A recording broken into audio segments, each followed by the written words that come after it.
Why was everyone ignoring her at the briefing table? The question hung in the air long before anyone dared to ask it. The morning sun spilled over the training grounds at Camp Pendleton, slicing long, sharp shadows across the gravel where 7 Marines stood waiting. The air smelled of oil, sweat, and dust, the scent of routine discipline. Staff Sergeant Chun's voice broke across the field like a whip, his commands sharp, methodical, confident. He didn't know yet that today's exercise would change his understanding of what a soldier looked like. Corporal Davidson stood in the middle of his squad, grinning with that particular kind of certainty only men in uniform seemed to own, the certainty of those who believed they had seen it all. Rodriguez, Mills, Garcia, Thompson, Williams, and Foster flanked him in a loose semicircle, each carrying the easy arrogance that came from experience. They joked quietly about weekend plans, about beer and broken trucks, about the sort of small things soldiers talked about when they didn't know their lives were about to shift. And then a sound, faint footsteps on gravel. Heads turned. A young woman was walking toward them, sunlight catching on her brown hair pulled neatly back into a ponytail.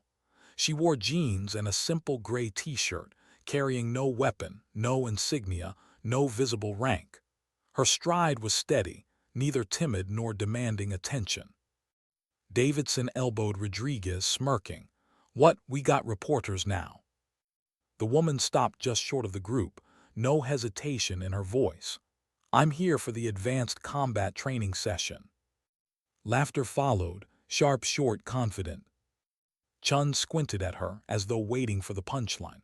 "Ma'am, this is a restricted area. Are you looking for the visitor center?"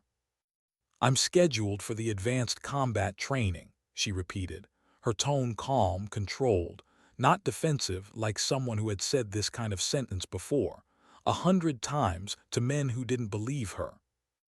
Davidson stepped forward, his smirk widening. "Princess, this isn't a self-defense class. We're running full-contact combat simulations today, not something you'd want to be part of unless you like bruises." The nickname Princess landed like a pebble dropped into a deep, still pond. It rippled quietly through the squad. Mills chuckled. Rodriguez grinned. Thompson shook his head but didn't intervene. The woman didn't flinch. "I have authorization." Chun folded his arms, the professional veneer beginning to crack under confusion. "Do you now? Let's see it." She handed him a folded document. He opened it slowly, expecting some clerical error or administrative mix-up. But as his eyes ran over the paper, his posture changed. His jaw tightened. Colonel Martinez's signature stared back at him, flanked by classification stamps he hadn't seen on any training paperwork before. "This appears legitimate," Chun muttered, half to himself. "But ma'am, today's scenario involves advanced tactical operations. It's not something open to civilian observers." "I understand," she replied evenly. Davidson wasn't done. "Look, sweetheart, we're not trying to be rude, but this stuff, it's dangerous. It's for Marines who have spent years learning the ropes. You don't just walk in here from a yoga class and join the gunfight." She turned her gaze toward him, her expression unreadable. Then she asked a question no civilian should have been able to form so precisely. "What specific formations are you running today? Close quarters or extended engagement?" The words landed heavy. Even Chun blinked. "We're focusing on urban warfare," he said after a pause. "Building clearing operations, squad coordination. Standard four-man entry teams or modified squad configurations." The Marines exchanged glances. Rodriguez's smirk faded. Thompson looked almost impressed. "How do you know those terms?" Garcia asked, curiosity slipping into his tone. "I've studied tactical operations," she said simply, without offering more. Davidson tried to bring the moment back under control with a laugh. "Sure you have, Princess. Maybe you've played a lot of video games too." Chun hesitated, duty and pride at war in his mind. He had orders, paperwork with clearance above his level. He couldn't just dismiss her. "You can observe today's training," he said finally. "But that's all.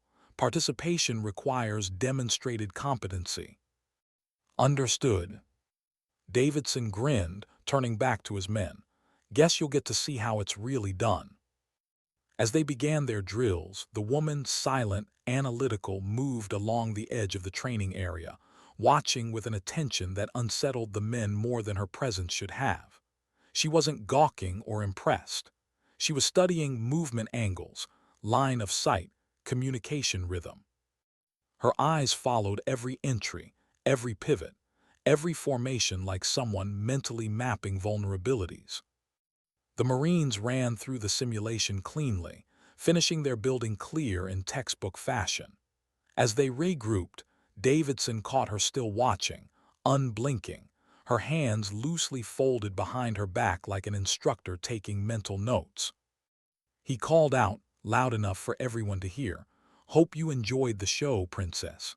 Tomorrow's exercise might be a little too intense for spectators." She met his eyes. "I'd like to participate in tomorrow's exercise." That stopped everything. Rodriguez laughed first, an incredulous sound. "You against us." Garcia muttered, "She's got guts, I'll give her that." Chun studied her again, realizing something was deeply off. The paperwork, the calm, the technical vocabulary, this wasn't random. But without confirmation, all he could do was nod slowly. "We'll discuss it tomorrow." As the Marines walked off toward lunch, Davidson tossed one last comment over his shoulder. "Gonna be fun watching her try to keep up with real Marines." She didn't respond. She just stood there, watching the layout of the training ground, memorizing sightlines and approach vectors like someone planning something she hadn't revealed yet.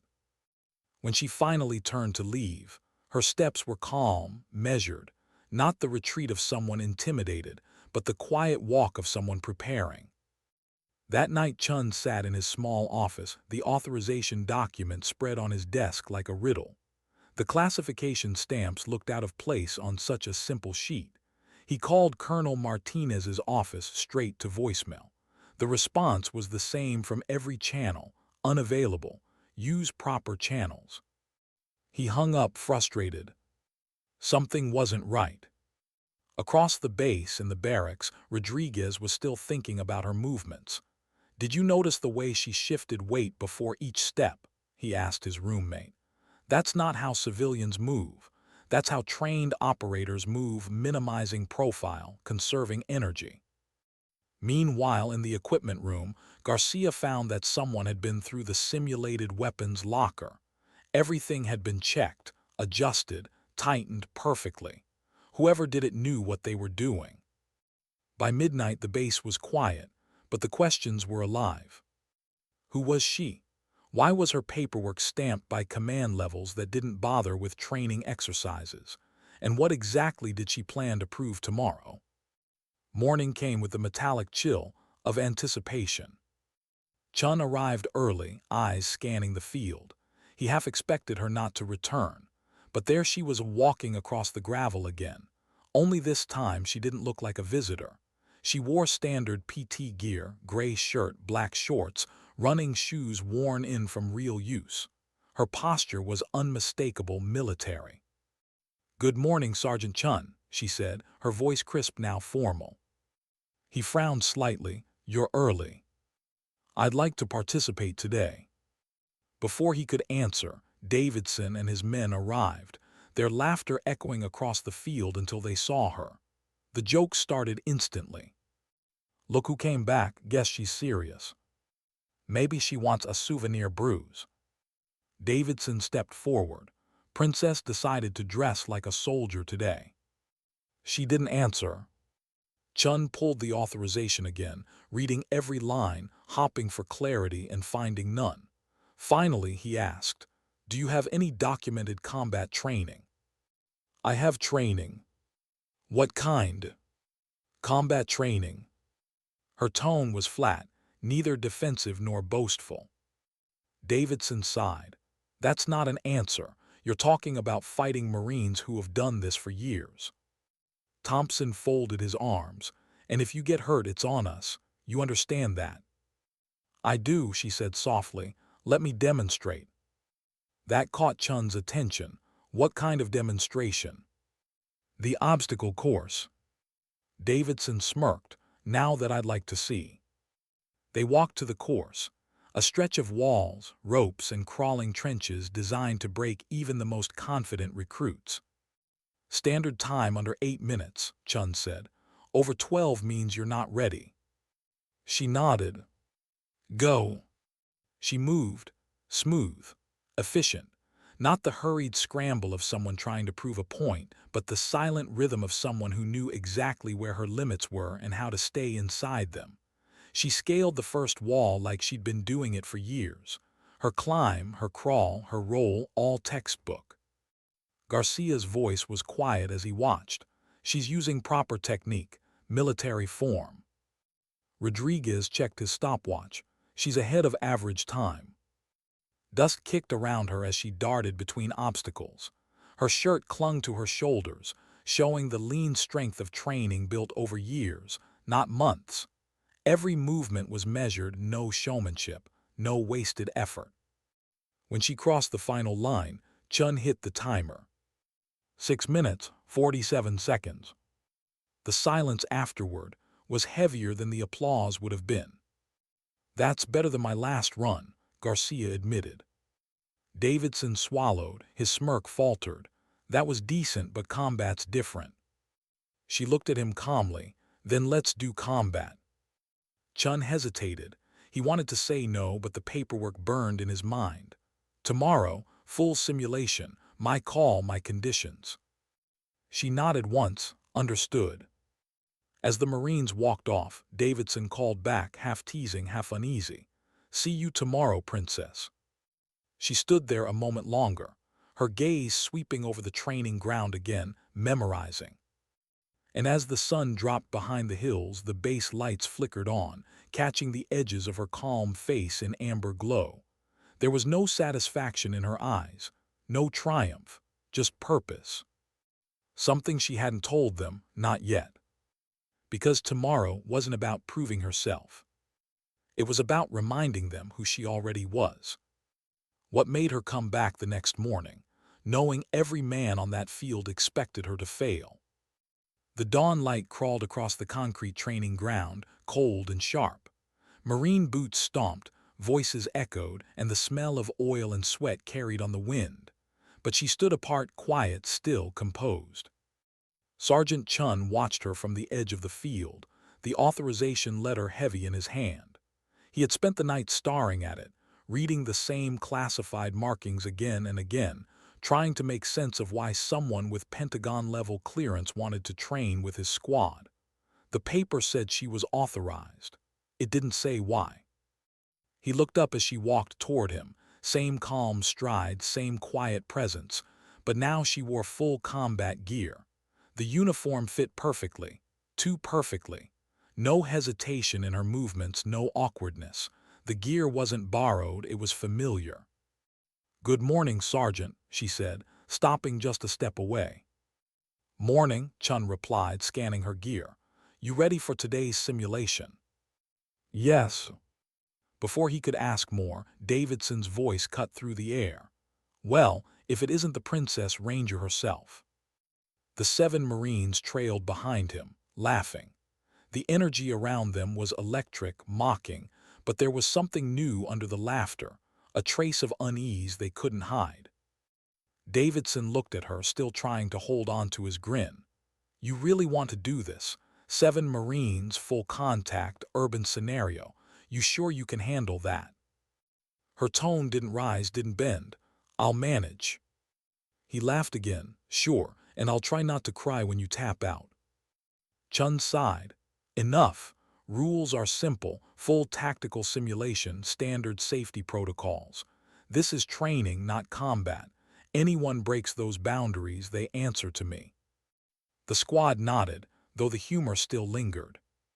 The mock city stretched out before them, a grid of cracked concrete buildings, shadowed alleys, and blind corners designed to test nerves and teamwork.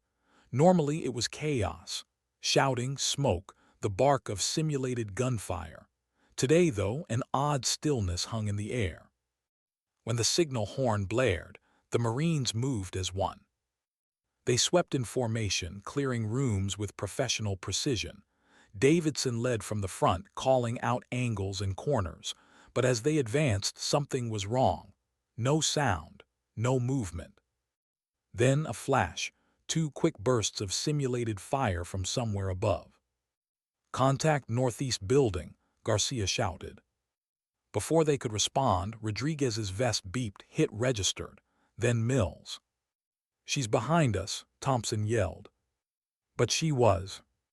Chun watched from the observation tower, binoculars fixed on the maze below. Her movements were a blur, strategic, methodical, quiet. She wasn't charging or hiding, she was hunting. Each move calculated, each shot precise. Davidson's radio crackled, two down, repositioning. His voice was tight now. "Negative," Chun muttered under his breath. "She's already repositioned." Through the scope, he saw her slip between shadows, silent as a ghost. She dropped prone, fired once, twice. Foster's vest beeped red. Thompson followed seconds later. "Jesus," Davidson hissed through his mic. "She's reading us. She's predicting our routes." It was true. She moved like she had been them once, like she knew how Marines thought, how they'd flank, how they'd clear corners. By the time Davidson regrouped with Williams and Garcia, the rest of the squad was gone. Then came the silence again. Garcia held his breath, scanning the rooftops. Nothing. He turned. A shadow moved. She was already there. Close. Too close. One swift motion, one disarm. His weapon clattered to the ground. She swept his legs, used his own momentum against him, and he hit the floor before he even realized what had happened. Williams stepped forward instinctively, but froze when she raised her training weapon, steady, unwavering. Simulation complete. Chun's voice boomed over the speakers. The field went dead quiet. Davidson stood there, chest heaving, sweat running down his temples.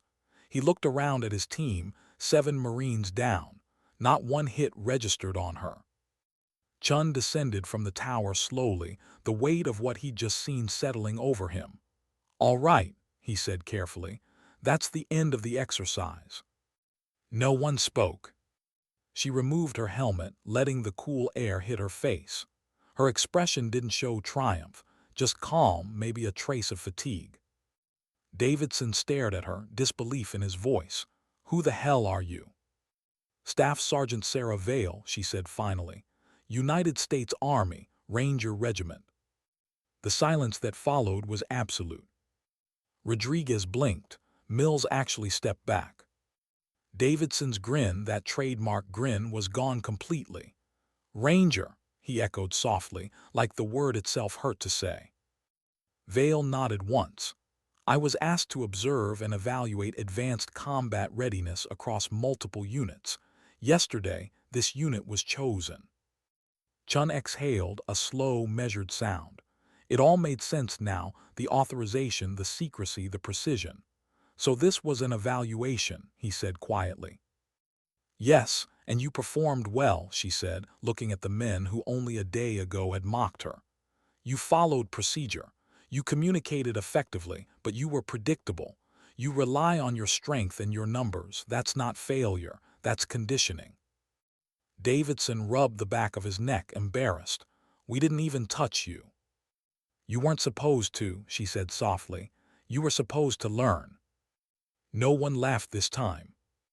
The wind blew across the training ground, carrying away the last traces of dust and ego. Chun nodded slowly, respect settling in his eyes. "Understood, Staff Sergeant."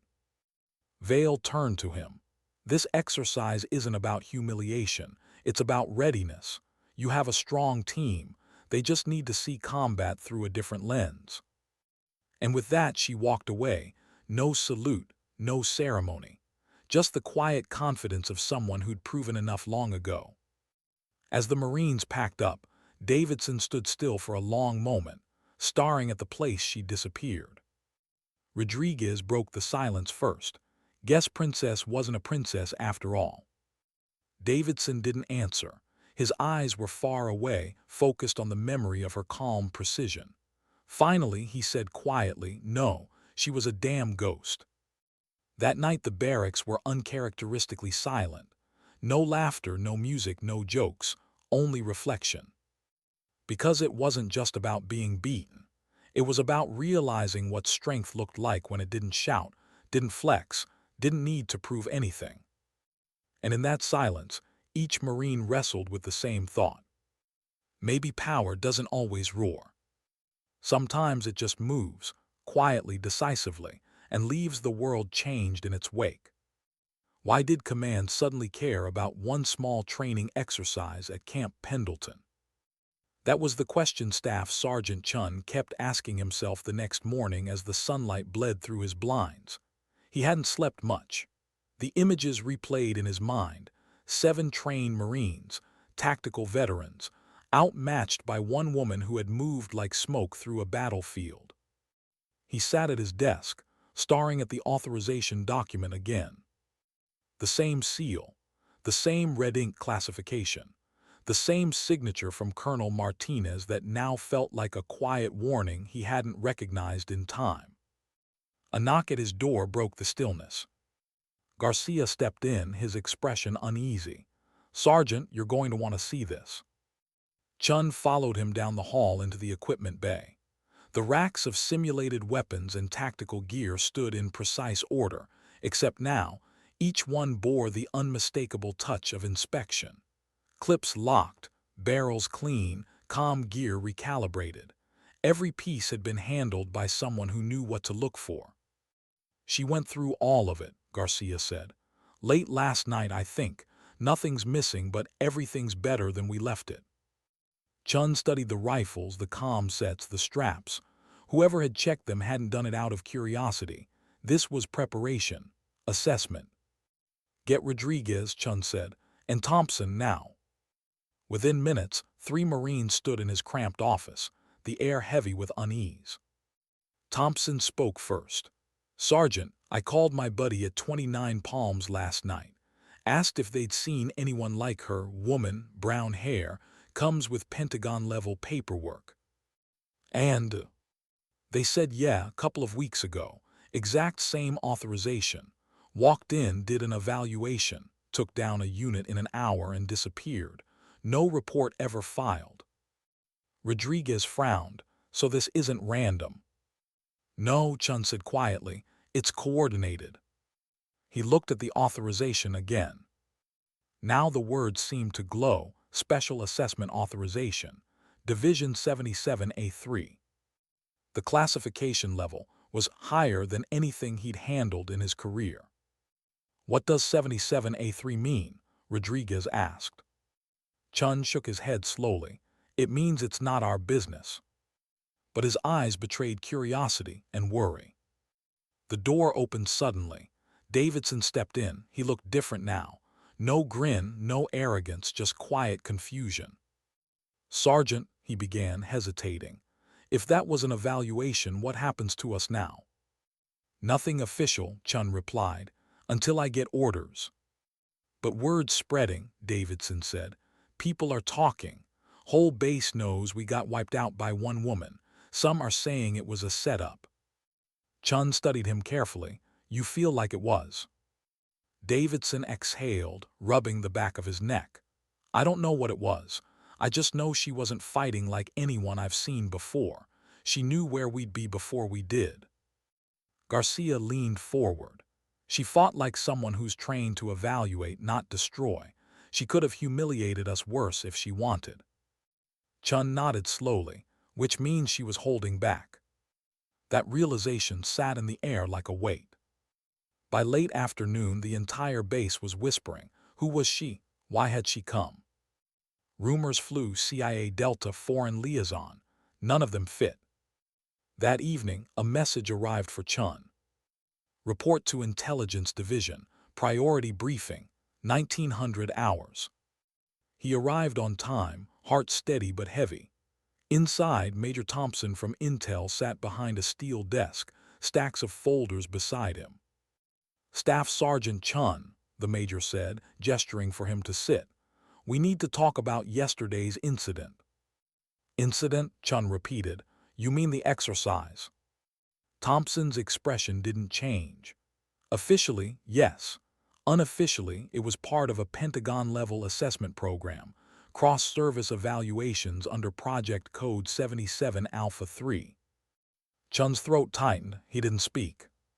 Thompson continued. Staff Sergeant Sarah Vale, Army Ranger Regiment. Special Operations Assessment Unit. She's been conducting covert evaluations of Marine combat readiness across multiple installations. Camp Pendleton was her latest. Chun let that sink in. So it was real, she's official. Very official, Thompson said, and very good at what she does. You're not the first to underestimate her, won't be the last. Sir, what's the goal of these evaluations? Thompson leaned back. To compare. To identify where conventional units fall short against elite asymmetric tactics. The Pentagon wants to know how Marines react under pressure from someone with special operations training. Chun frowned, and we failed. Thompson shook his head. You performed, that's what matters. Authentic reaction, real pressure, that's what they're measuring, not winning. Chun nodded slowly, though his jaw was tight. My men feel humiliated.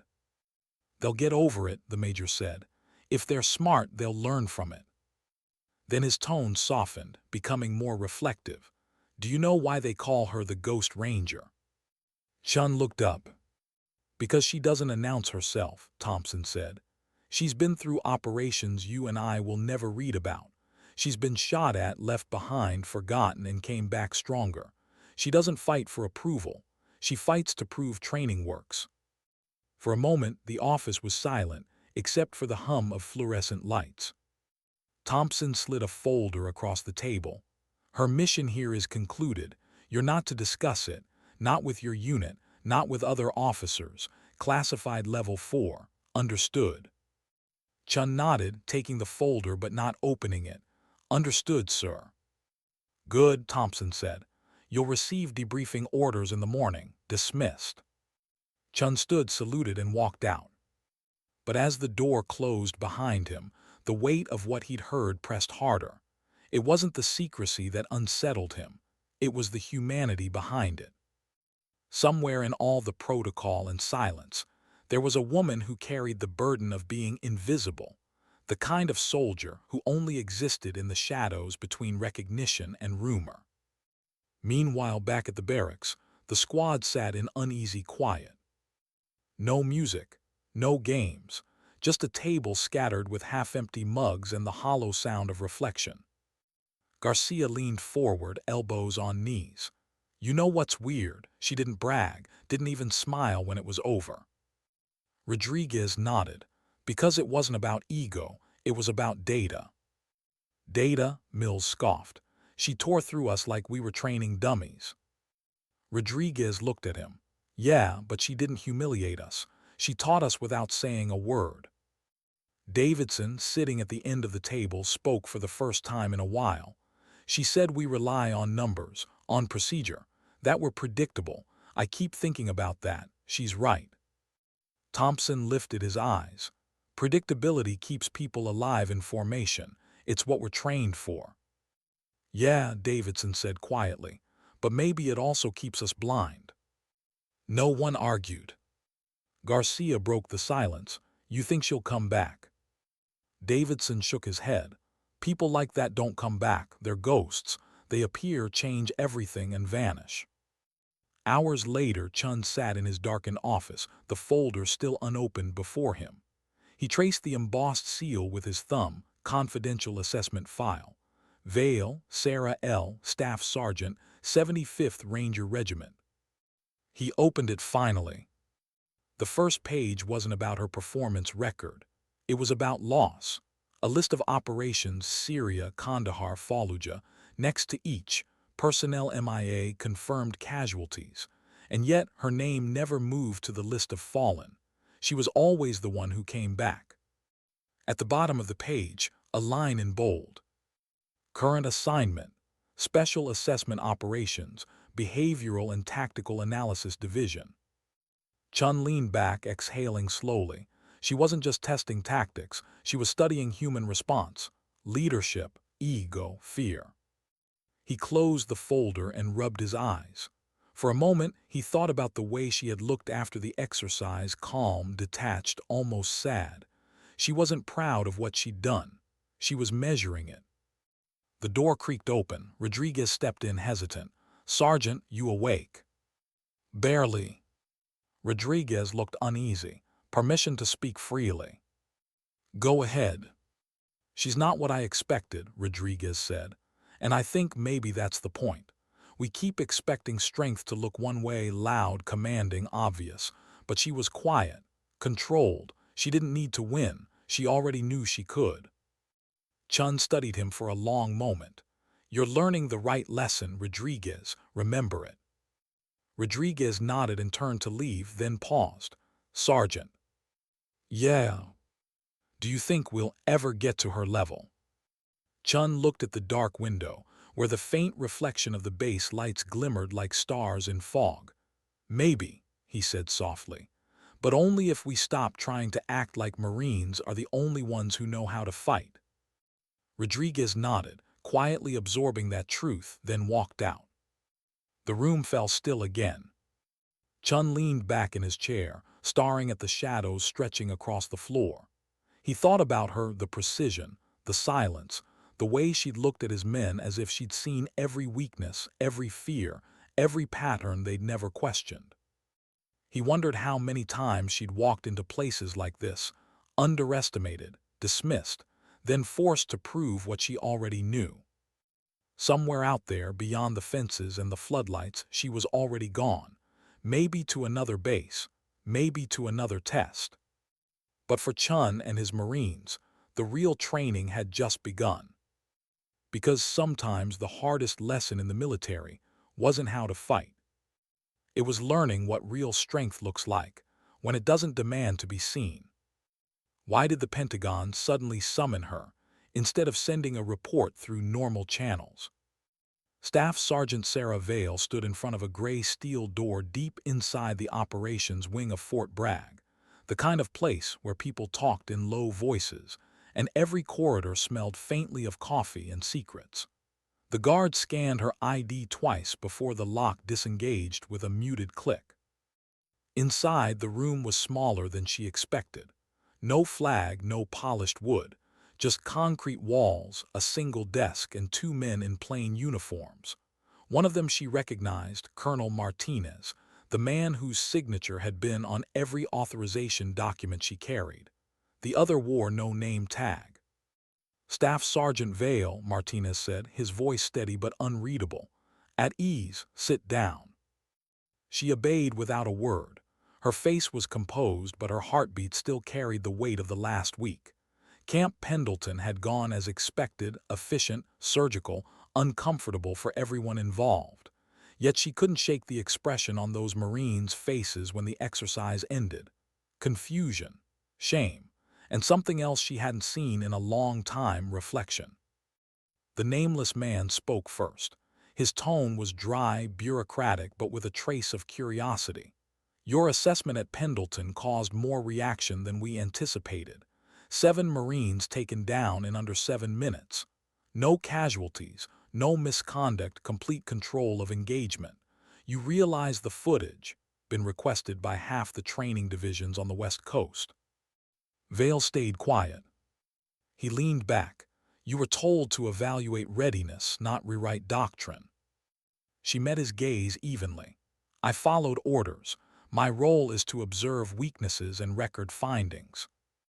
"And demonstrate," Martinez added softly. Vale's expression didn't change. "If demonstration was necessary." The nameless man nodded slowly. "Well, demonstration has consequences.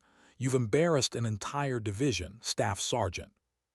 She didn't look away. Then they needed to be embarrassed. For the first time, a flicker of irritation crossed the man's face. Martinez intervened before it could grow. "That'll be enough, sir. Staff Sergeant, we've been reviewing your after-action reports. They're thorough, too thorough, some might say. You're not just analyzing tactics, you're studying behavior, command structure, decision-making under psychological pressure. Yes, sir. Why? She hesitated. Because I've seen what happens when leadership stops listening, when soldiers follow routine, not awareness. I'm not testing their skills, sir. I'm testing their thinking. Martinez nodded slightly, as if he'd expected that. Continue. Every base I visit shows the same pattern, Vale said quietly. Protocol over instinct, procedure over judgment. They're efficient but predictable, and predictability is fatal. The nameless man tilted his head. So you're saying our Marines aren't ready for modern warfare? Vale's eyes darkened. I'm saying they're trained for the last war, not the next one. A long silence followed. Martinez's voice softened. You've always had a way of saying things that make people uncomfortable. Truth usually does, sir. He almost smiled.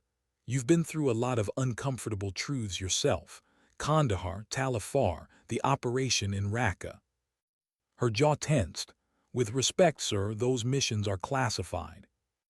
They were, he said quietly, until the brass decided to make ghosts out of the people who survived them. She didn't respond. The silence stretched again, heavy and knowing. The nameless man finally rose. Regardless of philosophy, your next assignment is being prepared. You'll receive coordinates within 48 hours. You are to continue your evaluations under the same cover protocol. Dismissed. Vale stood, saluted, and left the room. But Martinez's voice stopped her at the door. Sarah. She turned. His eyes softened for just a moment, the brief crack of humanity behind the uniform. Don't let them take your purpose away. They'll try. They always do. She gave a small nod, the kind that carried gratitude she didn't say aloud, and stepped out into the corridor. 2 days later, word of her evaluation at Pendleton reached the Joint Operations Command in Virginia. Not as an official report, those were sealed, but through whispers and speculation. Someone always talked. At Camp Pendleton, the Marines who'd faced her were still wrestling with the aftermath. Davidson sat alone on the bleachers overlooking the training field. His rifle rested across his knees, silent and heavy. The other men were running drills again, trying to shake off the invisible weight that hung over them. But the laughter was gone. The noise that once filled the mornings had turned into quiet determination. Garcia jogged over and dropped beside him. You've been out here all morning. Yeah, Davidson said, trying to figure out what went wrong. Garcia wiped sweat from his forehead. Nothing went wrong. We did what we were trained to do. She just didn't play by our rules. Davidson stared at the field. That's the problem. We have rules. She didn't need them. Garcia was quiet for a moment. She made you feel small, huh? Davidson's laugh was hollow. She made me feel predictable. Garcia nodded slowly. Maybe that's worse. They sat there for a long time, saying nothing. Just two soldiers thinking about how fragile confidence could be when faced with someone who operated outside the manual. Later that day, Chun gathered the team in the classroom. A projector hummed quietly at the front. The lights dimmed. Command sent over a modified version of the footage, Chun said. They want us to analyze what happened. On the screen, Vale's shadow flickered across grainy black and white video. The Marines watched as she moved through the simulation like water, no noise, no hesitation. Every turn, every shift, perfectly timed. Rodriguez leaned forward, elbows on knees. She used our own movement rhythm against us, waited for our transitions, then exploited the pauses. Garcia pointed. There, look at that. She fired through the reflection off the window. That's how she tagged me. Davidson watched in silence. He noticed something none of the others did. In every clip, every frame, she never smiled, never celebrated. Her movements were efficient, but they carried something heavy, like she didn't want to be there. He spoke quietly. She wasn't fighting us. She was remembering something. Chun turned to him. What do you mean? She moved like someone who'd done it for real, Davidson said. Not like training, like combat, like it meant something. The room went quiet again. Finally, Chun spoke. That's the lesson. You want to understand strength. It's not in aggression, it's in control. She controlled every variable, every emotion, every decision. That's what made her dangerous. Mills nodded slowly. So what now? Chun turned off the projector. Now we train, smarter, quieter, not to beat her, to become less predictable. And for the first time since the exercise, the men seemed to understand what that meant. That night, miles away in a motel just outside Quantico, Vale sat on the edge of her bed, staring at her reflection in the small mirror. Her eyes looked older than she remembered. There were faint scars under her sleeve, reminders of years the world would never ask her about. She pulled a small notebook from her bag, black cover, worn edges, and began writing her report by hand, the way she always did before uploading the data. Observation: unit demonstrated cohesion under pressure. Reliance on structure limits adaptive engagement. Emotional state: subjects exhibited frustration transitioning to introspection. Result: evaluation complete. Recommend advanced hybrid scenario testing. She paused, then added a line she'd never included before. Personal note: they laughed at first. They stopped when they realized why I was there. It's not pride I feel, it's recognition. The same kind I once had before I forgot who I was fighting for. She closed the notebook and exhaled. For a moment, the silence felt almost unbearable. Her phone buzzed, a single encrypted message. Assignment confirmed. Location Fort Carson. Arrival 600. She stared at the screen for a long moment, then powered it off. Another base, another test, another group of soldiers who would mock her before they understood her.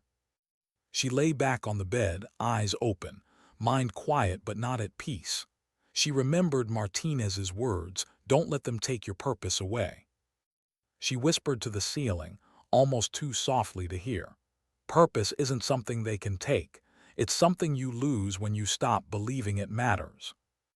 And as the night deepened, Sarah Vale, the ghost in uniform, drifted into uneasy sleep. The faces of every Marine she'd ever trained, fought, or lost flickering through her mind like ghosts of wars that never really ended. Why did she hesitate before stepping out of the transport that morning? The Colorado wind cut cold and sharp across the tarmac, carrying with it the faint hum of distant choppers and the clean, metallic tang of mountain air. Staff Sergeant Sarah Vale stood at the open door of the C-27 transport, the base at Fort Carson stretching before her like a memory she didn't want to relive. She wasn't afraid of failure. Failure didn't scare her anymore. What did scare her, quietly, was repetition. Another base, another round of jokes, another handful of men who would see a woman, not a ranger, another performance she hadn't asked to give. She adjusted the strap of her pack and stepped down, boots hitting the concrete with practiced calm. The world always seemed quieter just before the noise started. The training ground looked the same as every other one: long field, metal bleachers, the echo of orders bouncing through air too thin for comfort. But Fort Carson had something different: arrogance wrapped in exhaustion. The men here weren't just confident, they were bitter. They'd been cycling through readiness drills for months, waiting for deployment orders that never came. When Vale approached the briefing tent, conversation paused for half a second, that tiny, instinctive silence before laughter starts. Captain Rains, tall and square-shouldered, looked up from a table stacked with mission binders. "You lost, ma'am." "No, sir," she said evenly. "I'm here for the advanced combat readiness evaluation." The words landed the same way they always did, like a spark near dry powder. Rains blinked, then checked his clipboard, frowning. "We weren't told to expect an observer." "You were told," she replied. "You just weren't told who." A few of the soldiers standing nearby snorted quietly. One of them, tall, with a lazy grin and a jawline that looked carved out of pride, leaned toward another. "Here we go again." Raines's jaw tightened. "And you are?" "Staff Sergeant Sarah Vale, Army Ranger Regiment, Authorization 77A3. She handed him the document. He hesitated only a moment before taking it. The second his eyes caught the red classification stamp, his expression changed, just like Chun's had back at Pendleton. He set the paper down gently. "All right, Sergeant, you're cleared, but you understand today's not a show, it's a live training operation, close quarters combat force on force." "I understand perfectly." "Good," he said. Then after a pause, "You'll observe, not participate." She gave him a look that was quiet, unreadable. Understood. The soldiers moved through their preparations with a kind of cocky rhythm that made Vale's chest tighten. They reminded her of herself once, back when she thought confidence could outpace consequence. Specialist King, the grinning one, noticed her watching. "You ever seen a real operation like this, Sergeant?" he asked, not unkindly, but with the same tone that carried doubt wrapped in politeness. "Once or twice," she said. He smirked. "Well, you're in for a treat. We don't play nice here." "I've noticed Marines, Rangers, and arrogance all sound the same," she said softly. The guys around him chuckled, but not King. His grin faltered. "You saying we can't handle you?" "I'm saying I didn't come here to be handled." Before anyone could respond, Raines called out, "Formation." The group fell in line. Vale stepped back, hands folded behind her. She didn't need to see what they could do, she already knew. The question was whether they knew how to learn. Raines briefed the simulation. 2 teams, capture and defend scenario.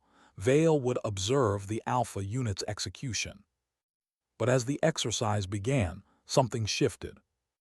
From the observation platform, Raines and Vale watched through screens as Team Alpha moved through the mock city grid. They were efficient, tactical, but too mechanical. They cleared corners like a metronome ticking. No improvisation, no flexibility.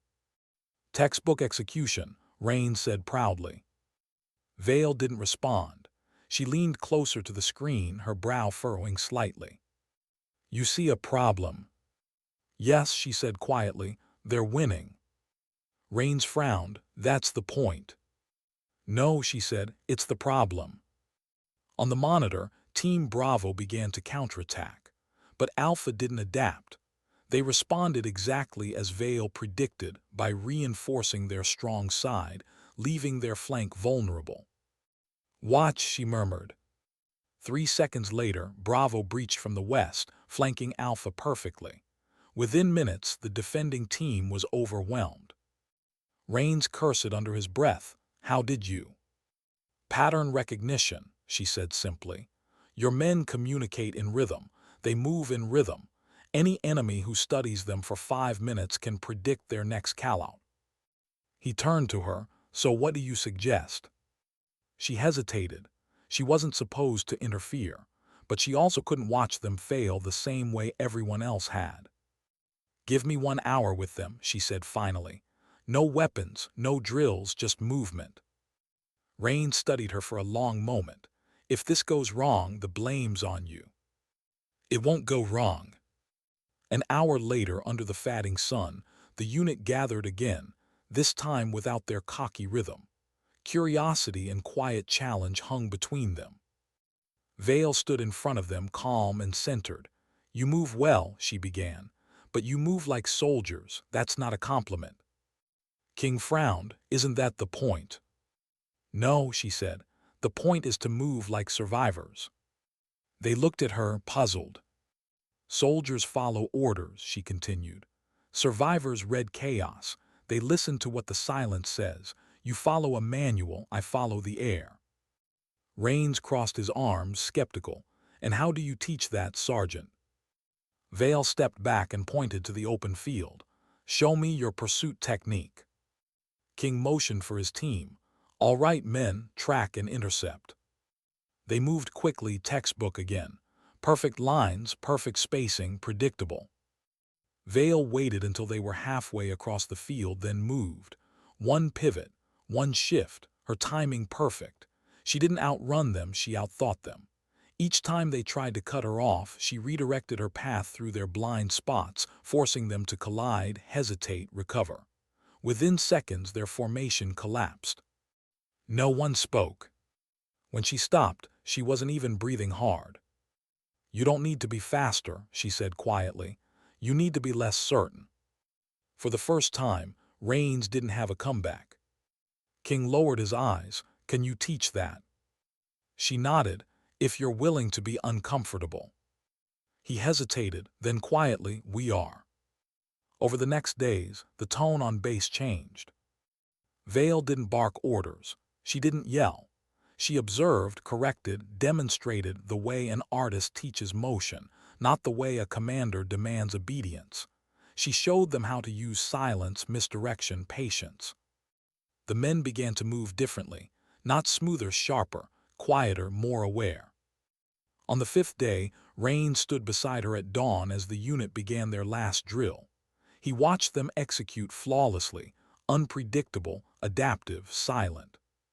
"You changed them," he said. "I reminded them," she replied. "Of what?" "That war isn't a performance," she said. "It's an echo. You survive by listening to what others ignore." Rain studied her for a long moment. "You talk like someone who's seen too much." She didn't answer. After a while he said quietly, "You're leaving tomorrow, aren't you?" "Yes." "You ever get tired of being the ghost who teaches everyone else?" Vale looked out at the mountains, the wind brushing against her face. "Sometimes," she said softly, "but ghosts have a purpose too. They remind the living what they've forgotten." Rains nodded. "And what's that?" "That strength isn't loud," she said.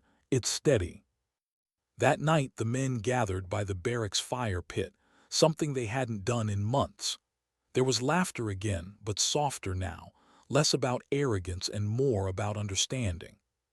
King looked up as Vale approached, her duffel slung over one shoulder. "Leaving already?" "Orders," she said. He stood, offering his hand. "You made us better, Sergeant, even if we hated every second of it." She shook his hand. "That means it worked." He hesitated. "You know we were wrong about you." She smiled faintly. "Everyone is at first." He chuckled. "Where are you going next?" She looked past him, toward the horizon. "Wherever they still think strength looks a certain way." And with that, she turned and walked away into the cool Colorado night, the sound of her boots fatting against gravel until all that remained was the wind, quiet, steady, unbroken. Because the real test was never for them. It was for her to keep walking, keep teaching, keep proving that quiet power still mattered in a world that only seemed to respect noise. Why did the world suddenly start whispering her name when she'd spent years trying to stay invisible? By the time Staff Sergeant Sarah Vale left Fort Carson, her quiet legend had already outrun her transport. No one knew how the story leaked. Maybe a corporal's late-night brag. Maybe a classified email sent one address too far, but within days, the footage had been seen by people who weren't supposed to see it. A woman taking down 7 Marines at Pendleton, then reshaping a disillusioned team at Fort Carson in less than a week. No headlines, no public record, just whispers across mess halls, Reddit threads, and military forums that pretended to know the truth. They called her the Ghost Ranger. And though the nickname was meant to honor her, it felt like a curse. 3 weeks later, she sat alone in a dim cafe near D.C., wearing civilian clothes that fit too neatly for comfort: jeans, plain jacket, hair tied back. She stirred a coffee that had gone cold half an hour ago. Outside, traffic passed without rhythm. Inside, the news on the mounted TV flickered with the same empty stories she'd seen her whole career: political noise, overseas unrest, faces she, once known, reduced to initials in ticker text. Her phone vibrated. A message: briefing rescheduled. Report to Building 11, 900 hours. M. Colonel Martinez. She sighed softly. He was the only one who used single letters, the only one who still treated her like she was human. When she arrived the next morning, the office felt colder than usual. The blinds were drawn. A single lamp lit the desk. Martinez stood beside another officer, female, tall, the kind of presence that spoke before she did. Her name tag read Major L. Kearns, Public Affairs Division. Vale's stomach tightened. Public affairs, that meant attention, that meant exposure. Staff Sergeant Vale, Martinez began. At ease, this won't take long. She remained standing. Sir. Kearns smiled politely, the kind of smile people wore when they were about to say something you hate. Staff Sergeant, I'll be direct. There's growing interest in your recent evaluations, some of it internal, some of it not. Vale's jaw tightened. Not. Outside sources, Kearns said. Journalists, private contractors. They've been filing Freedom of Information requests regarding unidentified female operators on domestic installations. Martinez cut in, his tone protective. They don't have clearance. They don't, Kearns agreed, but they're curious, and curiosity spreads. Vale folded her arms. You want me to disappear? Martinez hesitated. We want you to lie low temporarily. She gave a faint, humorless smile. Lying low is the only thing I've ever done right. Kearns' voice softened. You've made an impression, Sergeant, whether you meant to or not. Soldiers talk. Men you train talk. The ones who mocked you now defend you. That's not a bad thing, but it's unpredictable. The narrative's out of control. Vale tilted her head. You're worried about a narrative. Kearns' eyes flickered. We're worried about exposure, the kind that draws attention from people who don't understand what you do or why. Vale nodded slowly. Then I suggest you stop sending me to humiliate entire units. The room went still. Kearns cleared her throat, shifting tone. Your next assignment is classified. Overseas readiness exercise. Limited personnel. You'll brief directly with command in 48 hours. No public record. No contact with prior units. Vale studied her. In other words, vanish again. Yes, Kearns said softly. Understood. She turned to leave, but Martinez's voice stopped her. Sarah, he said quietly, you've done more good than you realize. She paused. Good doesn't last long in our line of work. He stepped closer, lowering his voice. Maybe not, but you've changed how people think, and that's harder to erase than your name. She gave a faint nod, gratitude she couldn't say aloud, then walked out into the hallway, her footsteps echoing down the sterile corridor. That night in a small hotel room 2 blocks from the Potomac, she opened her encrypted laptop. Before logging into the secure network, she hesitated. Her reflection in the black screen stared back, calm eyes, tired lines. For a long moment, she didn't see a ranger. She saw a person who had traded identity for purpose and gotten lost somewhere between them. Then she logged in. Her inbox contained a single message. Operation Vigil Spear, deployment confirmed, classified theater, minimal personnel, secondary objective, behavioral evaluation. She read the final line twice, behavioral evaluation. It wasn't about combat, it was about people again. Another study, another mirror held up to a system that didn't want to look at itself. Her chest tightened.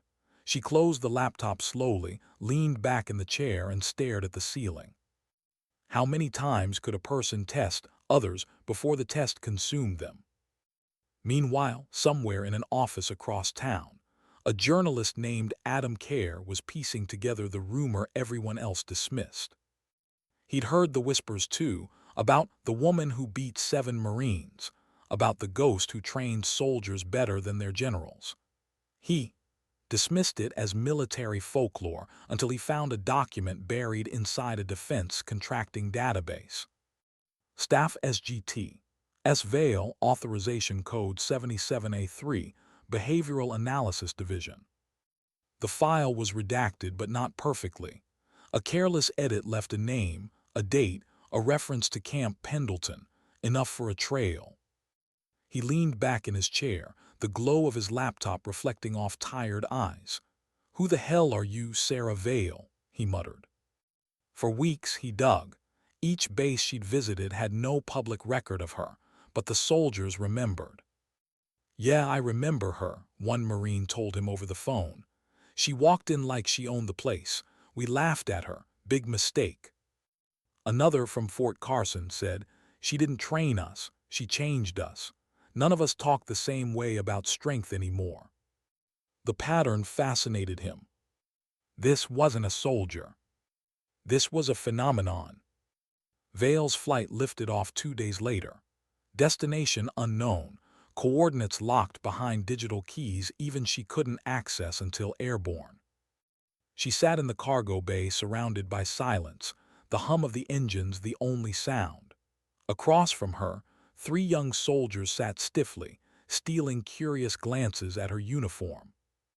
One finally spoke, "Ma'am, sorry, Sergeant, you with special operations." She looked up from her gloves, something like that. "Ever been to the field?" another asked, grinning nervously. "Once or twice."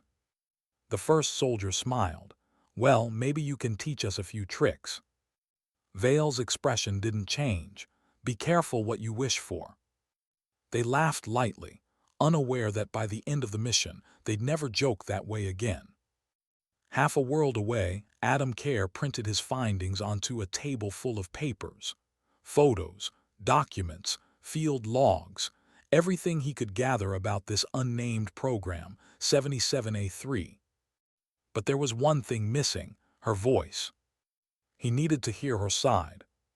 He found a contact through a friend in the defense circuit, a retired communications officer named Collins, who'd worked in logistics years ago. Over drinks at a diner in Arlington, Kerr asked the question he'd been holding for weeks. Was she real? Collins stirred his coffee, real enough to haunt people. What was she doing? Fixing what was broken, Collins said quietly. Teaching men who forgot that strength isn't measured by noise. She was the best of us, but they didn't know what to do with her, so they made her disappear. Where is she now? Collins looked up, eyes distant. Probably somewhere none of us are supposed to know about. She's a ghost, kid. Don't chase ghosts, you'll lose yourself. But Kerr couldn't stop, because ghosts were only stories until someone made them real. In a desert somewhere that didn't officially exist, Vale stepped out of the aircraft and felt the heat slap her skin. A cluster of soldiers waited near a row of armored vehicles, their uniforms unmarked. No insignia, no names. A man approached, tall, clean-shaven, the calm authority of someone used to giving quiet orders. "Staff Sergeant Vale," he said, "welcome to the sandbox." "Who's in command?" He smiled faintly. "Technically, you are. You're here to evaluate us." She frowned. "I wasn't told that." "You weren't supposed to be," he said. "We requested you." She studied him carefully. "Why?" "Because you don't play politics," he said simply. "You see people for what they are, and out here, that's exactly what we need." For the first time in months, something flickered behind her calm, a trace of purpose she hadn't felt since Kandahar. She nodded once, then let's get started. Back in Washington, Kerr's article draft sat open on his laptop. Title: The Ghost in Uniform, The Untold Story of Staff Sergeant Vale. He hadn't published it yet. Something held him back, maybe respect, maybe fear. He scrolled down to the line he'd written at 3 a.m. when his research stopped feeling like journalism and started feeling like guilt. Some soldiers fight wars, others fight the silence that follows them, and sometimes silence is louder than gunfire. He closed the laptop and leaned back. "You're out there somewhere, aren't you?" he whispered, "still fighting." And half a world away, under a sky painted in sand and smoke, Sarah Vale adjusted her rifle, scanning the horizon for movement. The mission was about to begin. And for the first time, she felt something she hadn't felt in years, the weight of being seen. But she knew what came next. Visibility was a luxury ghosts could never afford. Why did the desert feel too quiet for a training exercise? That was the first thought that crossed Staff Sergeant Sarah Vale's mind when she stepped onto the cracked earth of the unnamed outpost. The air shimmered with heat, and a faint taste of sand clung to her lips. She had been sent here to evaluate readiness, the same way she always was, under vague orders, surrounded by soldiers who didn't understand why she existed until it was too late. But this place was different. It didn't look like training. It looked like anticipation. The unit assigned to her wasn't large, 8 men, 1 woman, all carrying themselves with that restless alertness only operators had. Their gear was clean, but their eyes weren't. Each of them had seen something they didn't talk about. And now, Vale was supposed to tell command whether they were psychologically fit for redeployment.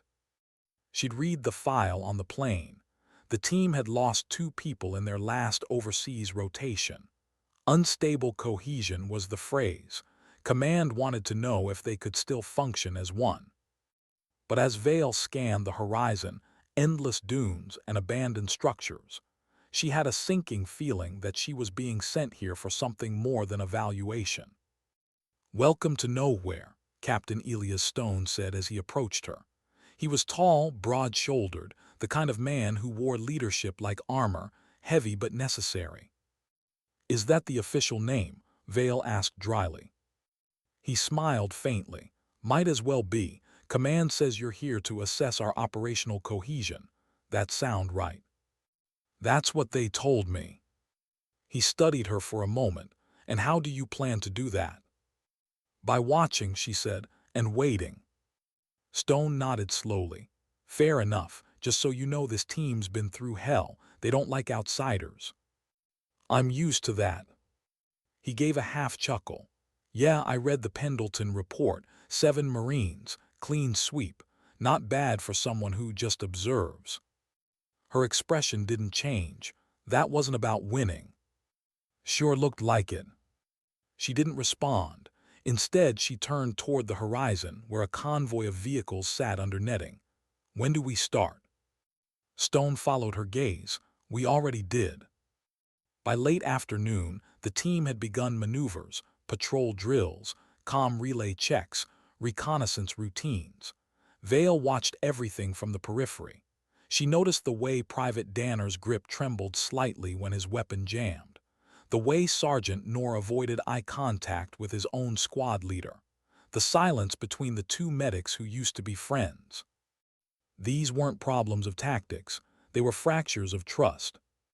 She wrote notes quietly, her handwriting small and clean. Unit cohesion fractured by guilt. Functional under command pressure, emotionally compromised. Recommend simulation under stress scenario, controlled. She had just capped her pen when the wind shifted, a sharp, dry gust that carried something foreign, a smell that didn't belong, burned oil. She frowned and looked toward the ridge. Nothing moved. Then over comms, a voice crackled, faint but urgent. "Command, this is Recon 2. We've got movement East Ridge. Unmarked trucks. 3, no, 4 vehicles." Vale looked at Stone. His eyes narrowed instantly. "That's not part of the exercise," he said. "Could it be another unit?" "No, there are no other units within 50 clicks." The comms hissed again. "Sir, they're not answering hails, approaching fast." Stone snapped his radio off the loop. "Everyone gear up. Vale, get inside the main building." "I'm not leaving your flank exposed," she said firmly. "This isn't training, Sergeant." "It never is." Their eyes met, and in that one glance, he understood she wasn't built for hiding behind walls. "Fine," he muttered, "but stay behind cover." Minutes later, the desert exploded with sound, engines grinding through sand, dust clouds rising like ghosts. Through her scope, Vale saw them, 4 technicals, their silhouettes jagged against the horizon. No markings, no insignia, but the way they moved in staggered formation told her exactly what they were. Not insurgents, Not smugglers, contractors, off-books, the kind of soldiers who didn't exist on paper. Stone's team spread out along the perimeter. Weapons free only if fired upon, he ordered. Sir, one of his men called. They're spreading out, flanking us. Vale's gut twisted. That's not intimidation, that's positioning. Then the first shot cracked. The round hit the ground 3 feet from Stone's boots, spraying sand across his vest. Contact. The next 10 seconds dissolved into chaos. Vale dropped to one knee, scanning the ridge. 3 shooters, 2 drivers. They were trying to push the team into a bottleneck. She grabbed the nearest rifle, Danner's, and adjusted the sight without a word. Sergeant Vale, Stone started, but she was already moving. She shifted behind a half-buried wall, breath slow, eyes sharp. Every move was muscle memory, the calm in the storm she'd lived through too many times. She waited 1, 2, 3. When the shooter reloaded, she fired once. Clean, controlled. The man dropped instantly, his rifle clattering into the sand. Target down, she murmured. Stone blinked. You just saved your left flank, she said. Focus on your right. The gunfire intensified. Through the smoke, Vale saw Noor pinned down, bleeding from a graze. 2 others had fallen back behind the supply truck. She crawled toward them, keeping low, her movements deliberate, methodical.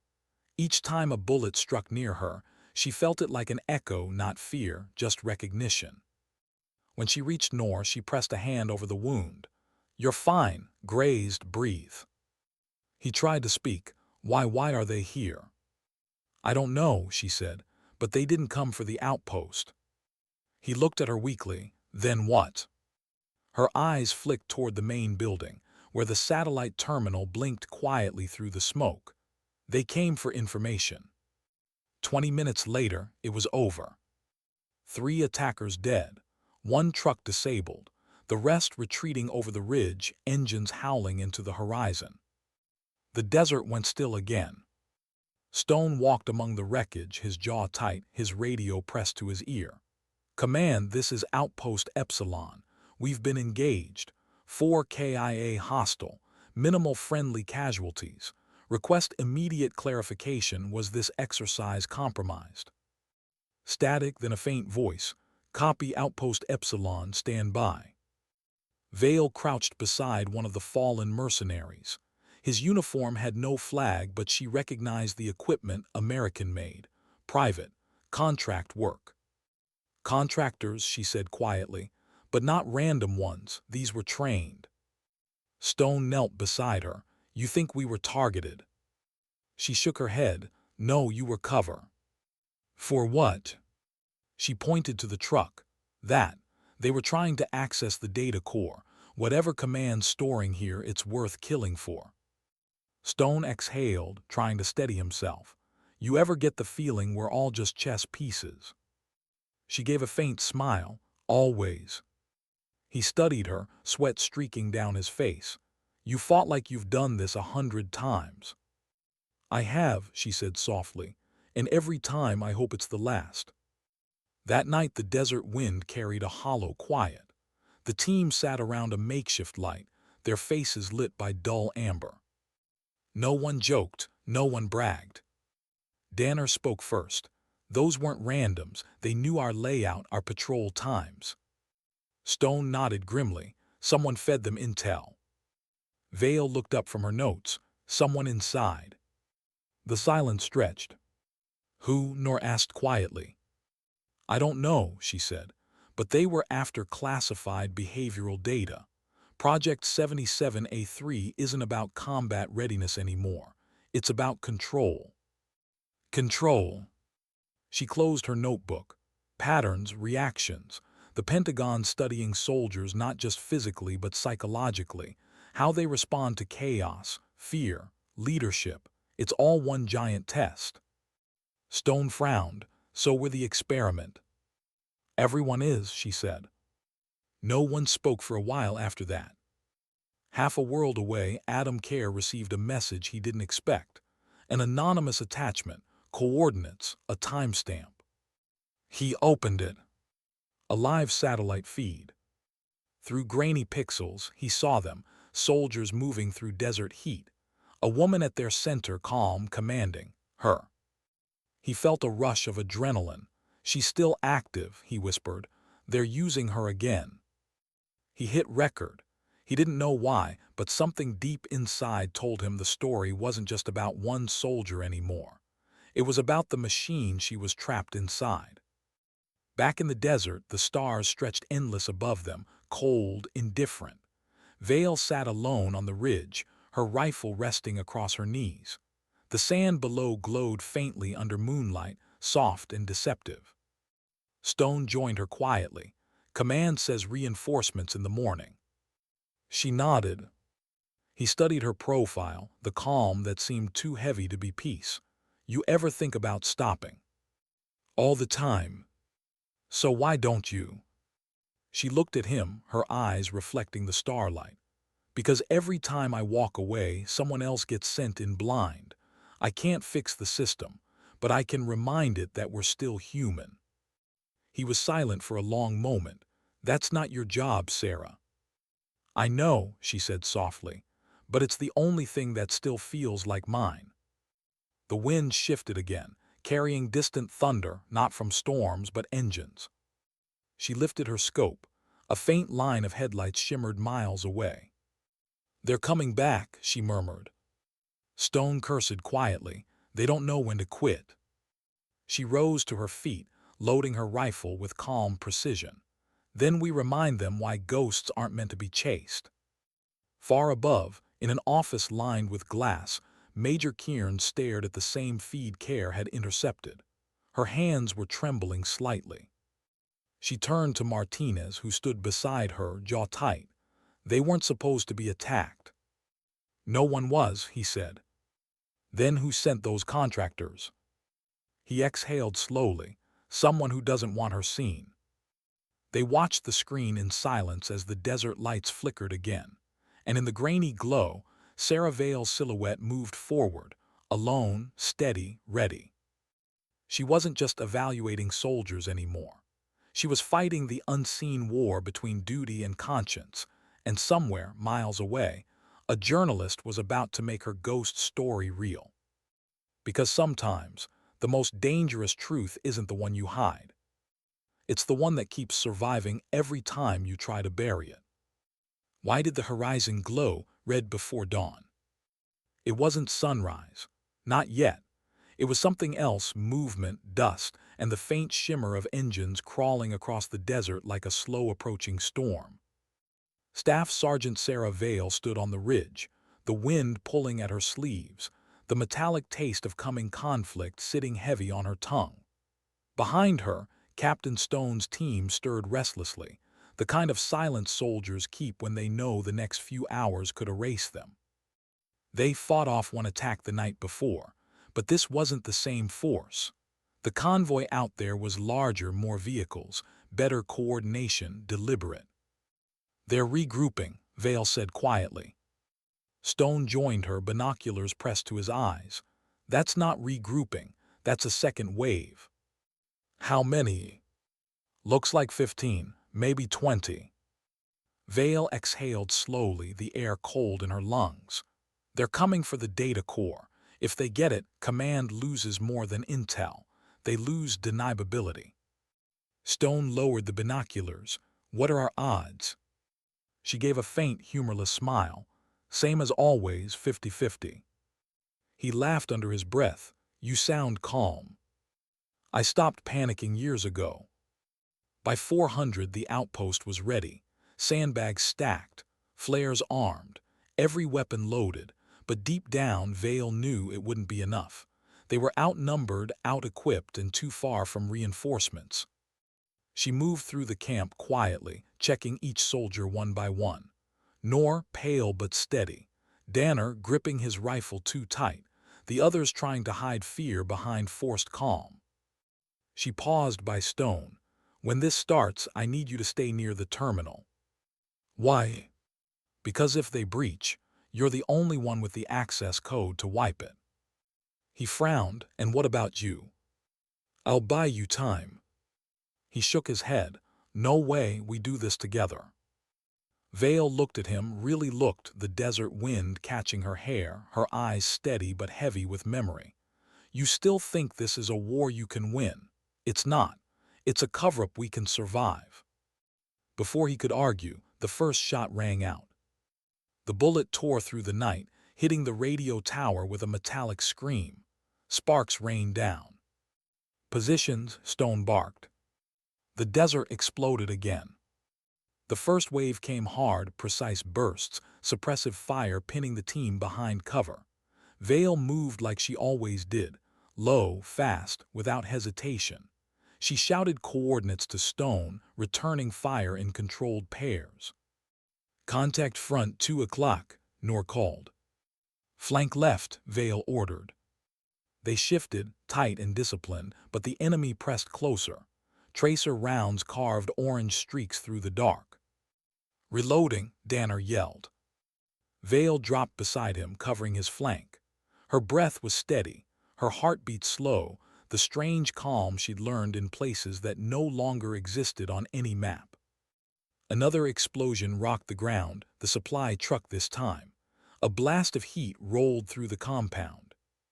Stone stumbled, covering his face. They hit the fuel. Vale coughed through the smoke.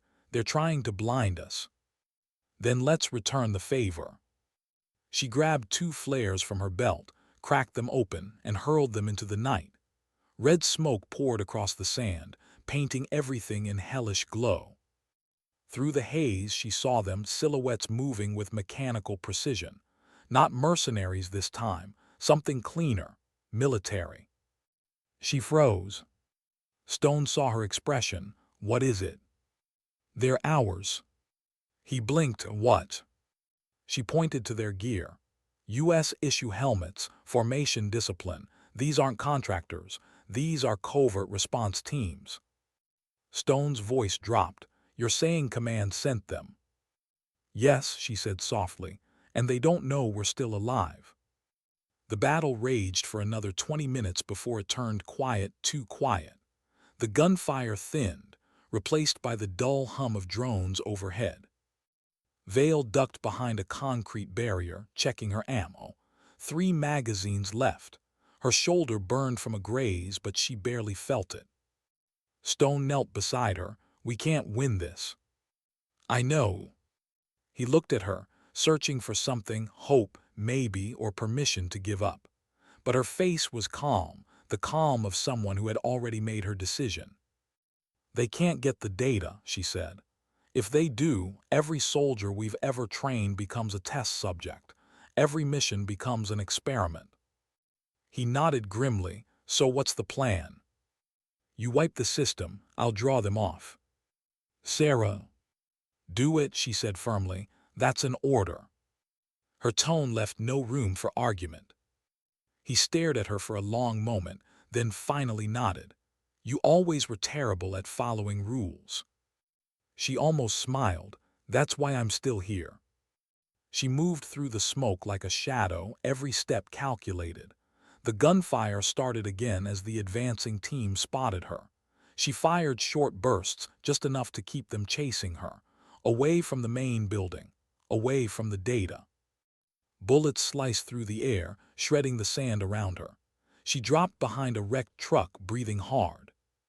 Her radio crackled. Stone's voice came through, tight with static. System wiped, we're clear. She closed her eyes for half a second, relief washing through her, then pain. A round tore through her side, spinning her halfway around. She dropped to one knee, clutching her ribs. Blood seeped between her fingers, dark against the sand. Another shot hit the truck beside her. Metal screamed.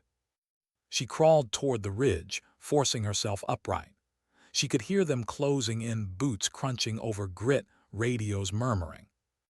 When she reached the top, she turned and fired until her rifle clicked empty. Then she drew her sidearm.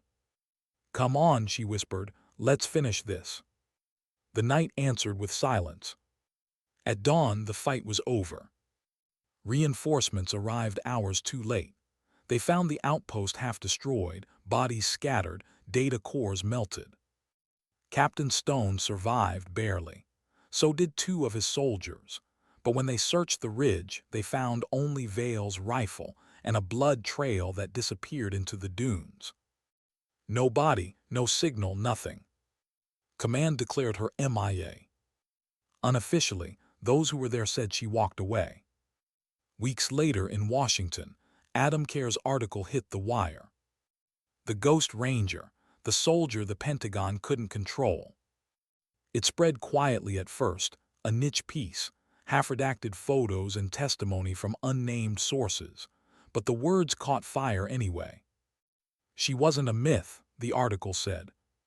She was proof that one person's courage can expose what systems try to hide. She didn't fight for medals or promotion. She fought for the dignity of the uniform, for every soldier who forgot why they started. It ended with a single line. Sometimes, the bravest thing you can do for your country is remind it what truth looks like. The piece went viral in military circles before vanishing again, scrubbed, redacted, flagged for national security. But by then, it was too late. The legend had already taken root. In bases and mess halls across the world, soldiers whispered her name like a quiet prayer. Sarah Vale, the ranger who showed up, saw through everyone, and vanished back into silence. Months later, on a dusty road outside Amman, a convoy passed a roadside market. A woman in plain clothes stood among the stalls, her hair tucked beneath a scarf, her eyes hidden behind cheap sunglasses. A boy approached her, selling bracelets. She smiled faintly, bought one, and slipped it onto her wrist. In the reflection of a passing vehicle, her face appeared for half a second, calm, older, alive. Then she was gone, lost in the crowd. In a dim studio back in D.C., Kerr recorded the final voiceover for a documentary he'd never release publicly. His voice cracked as he read the last words. They said she was an experiment. They said she was a myth. But she was neither. She was a reminder that leadership isn't shouting and courage isn't noise. Sometimes the strongest warrior is the one who never asks to be seen, yet carries the weight of every silence others can't bear. He paused, the microphone humming softly. Then he added one last line, not from his notes, but from his heart. Sometimes dignity doesn't speak. It simply acts. And somewhere far away, under a sky she didn't belong to, Sarah Vale walked toward the horizon, her steps quiet, her purpose unbroken, her story finished but never forgotten. Because ghosts don't die.